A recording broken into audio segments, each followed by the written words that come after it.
여러분 안녕하세요. 자, 오늘은 제가 난독증과 관련된 부분을 말씀드릴까 하는데요. 사실은 제가 함부로 얘기할 수 없을 만큼 난독증에 대한 경우는 굉장히 그 원인이라든가 어떤 증상 같은 경우도 다양하다고 합니다. 그래서 모두 다 제가 말씀을 드릴 수 있을 정도의 그 전문가는 아니고요. 뭐 난독증 테스트도 제가 있는 걸로 알고 있는데 아마 인터넷 안에 있을 겁니다. 그런데 제가 가르쳤던 학생의 경우를 좀 연결해서 말씀을 드려볼게요. 한 학생이 좀 특이하게 그 난독 증세를 보인 경우가 있는데, 이 친구를 처음에는 이제 난독증인지를 몰랐죠, 당연히. 그런데, 그 영어를 어느 정도 가르쳤는데, 먼저 이 아이는 중학생이었어요. 초등학생은 아니고요. 그런데 그 책을 읽도록 시켰는데 책 자체를 읽고 해석하고 이제 이러한 시간이었거든요. 그런데 읽는 것 자체를 영어로 읽고 그 다음에 한글로 해석을 해야 되는데 영어 읽는 게 느려요. 그러니까 빨리 읽을 수가 없어요, 일단은. 그래서 처음에는 이제, 단어 공부를 너무 안 해서 그렇구나, 단어를 몰라서 그렇구나, 또는, 단어 발음을 모르는구나, 이런 식으로 생각을 하게 됩니다. 선생들 입장에서는.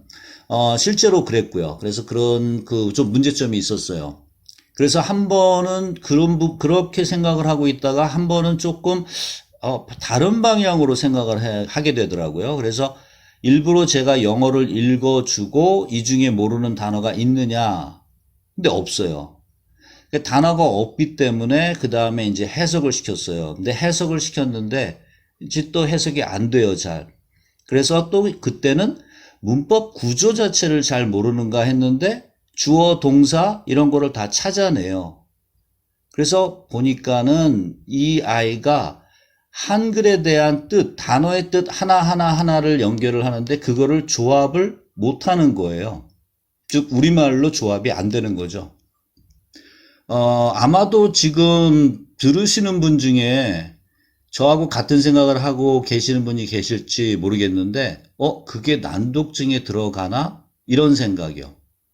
저도 그런 생각이 얼핏 들었거든요. 일반적으로 난독증을 보이는 학생들이 어떠한 줄을 읽을 때 그 첫 줄을 읽으면서 두 번째 줄을 같이 시야에 집어넣는 바람에 엉키는 경우가 있어요. 그래서 첫 줄 읽다가 갑자기 두 번째 줄로 건너간다거나 그런 식으로 자기가 읽고 있는 거에 집중이 잘 안 되는 경우, 그런 경우가 흔하게 나오는 그런 그 난독증 증세 중에 하나라고 이제 얘기하는데, 금방 얘기 드렸던 그 학생처럼 모든 단어를 알고 있는데 한글로 조합이 되지 않고 무슨 말인지 이해를 못하는 그런 경우가 생기는 경우도 또 난독증의 하나의 증상에 속한다고 하더라고요. 그런데 제가 이 얘기를 지금 드리는 이유 중에 하나는 뭐 전 시간에 저희가 국어 얘기도 했고 ADHD 얘기도 했었는데 이런 증세들도 은근히 많습니다. 그래서 초등학교 때 책을 너무 안 읽어서 그런가라고 생각할 수도 있겠고요. 사실 그런 또 부모님들이 많으세요. 그리고 이제 중학교 올라오기 전 단계에서 단어 공부라든가 어떤 문장 구조 같은 게 너무 이해가 안 됐다라고 생각할 수도 있겠고요. 그런데 지금 문제점이라고 제가 말씀을 드렸었는데 이게 중학교 와가지고 문제가 되는 이유는 이 친구 같은 경우에는 한 지문을 해석을 하는데 거의 수업 1시간이 걸릴 정도예요. 그러니까 굉장히 느리다는 소리죠. 느리게 배우는 친구들도 있지만은 이거는 심각한 문제가 되는 거죠. 왜냐하면은 시험을 보는 예를 들어서 중간고사면 중간고사, 기말고사면 기말고사를 봐야 되는 45분, 50분의 시간을 이 친구는 한 지문만 놓고서 끝납니다. 그러니까 시험이 끝나고 나면은 겨우 한 지문이 해석이 됐을까 말까 하는 거죠. 그래서 문제가 되는 겁니다. 이런 경우는 나중에 이제 거의 영포자로 갈 수밖에 없어요. 스스로 영어를 안 하려고 합니다. 재미도 없고 해석도 안 되고 하니까요. 그런데 참 아이러니한 게 국어는 어느 정도 돼요. 국어 시험으로 볼 때는. 그래서 국어 점수는 어느 정도 나와요. 수학은 아무도 안 건드리고 혼자서 그것만 할 수 있으니까 또 수학도 어느 정도 나와요. 그런데 영어로 연결이 되면 영어 단어 자체에 대한 거를 하나하나 뜻을 다 파악을 하고 그 다음에 그걸로 국어를 짜맞추기를 하는데 그거를 우리말로 구성을 잘 못 잡으니까 시간이 오래 걸리는 거죠. 이해가 되시나요?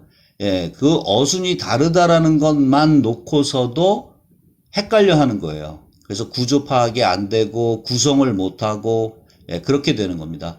그래서 이 친구를 어떤 식으로 이제 가르쳤었냐면요. 완전히 영어 읽는 어순법.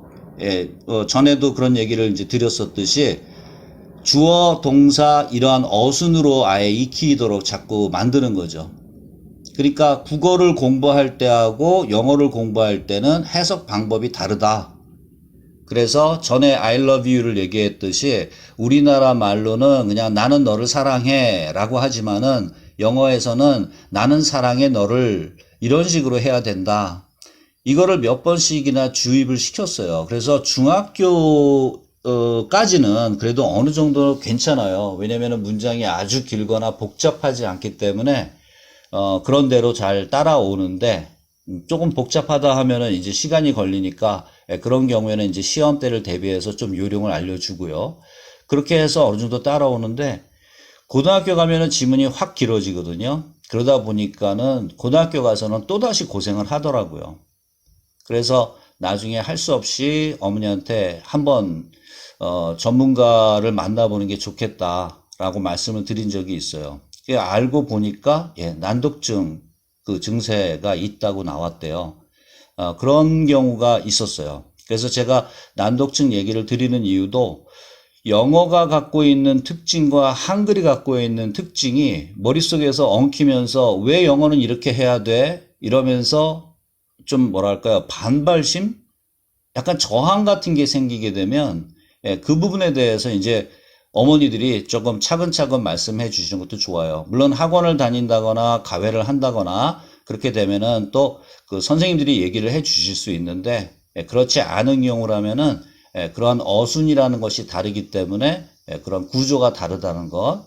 그러다 보니까 뭐랄까 그 말로 엮일 때 우리말처럼 땅땅땅 되는 게 아니라 잠깐 순서를 바꿔야 되는 경우가 생긴다는 것. 그리고 이제 초등반 같은 경우에 이거를 이용을 해서 초등학교는 문장이 짧은 게 굉장히 많잖아요. 보통 10단어 이상 되는 문장은 이제 많지 않기 때문에 저학년일수록 그런 문장을 가지고 많이 할 수 있어요. 그래서 나는 일어난다 이런 거 있죠. 나는 일어난다 7시에 아침에 학교에 가기 위해 이런 식으로 쭉 약간 노래하는 식으로 또는 랩하는 식으로 딱딱딱 끊어주면서 가면은 조금 더 아이들이 이제 인식을 거기에 맞춰서 합니다. 그러니까 두 나라 언어를 배우는 것이 이게 완전히 좀 다르다라는 거를 보여주는 그런 부분도 도움을 주더라고요. 그래서 제가 일부러 이번 시간에는 난독증 얘기를 좀 드렸고요. 실제로 있었던 케이스이기 때문에 사실 지난번에 ADHD는 더 많습니다. 경우가 너무 많기 때문에 오히려 소개를 못 해드리겠고 이런 난독증 경우에는 그렇게 좀 독특한 경우가 있었기 때문에 그 부분을 하나 추가해서 이렇게 녹음을 해봤습니다. 자, 도움이 되셨길 바라고요. 또 다음 시간에 다른 내용으로 만나 뵙겠습니다. 감사합니다.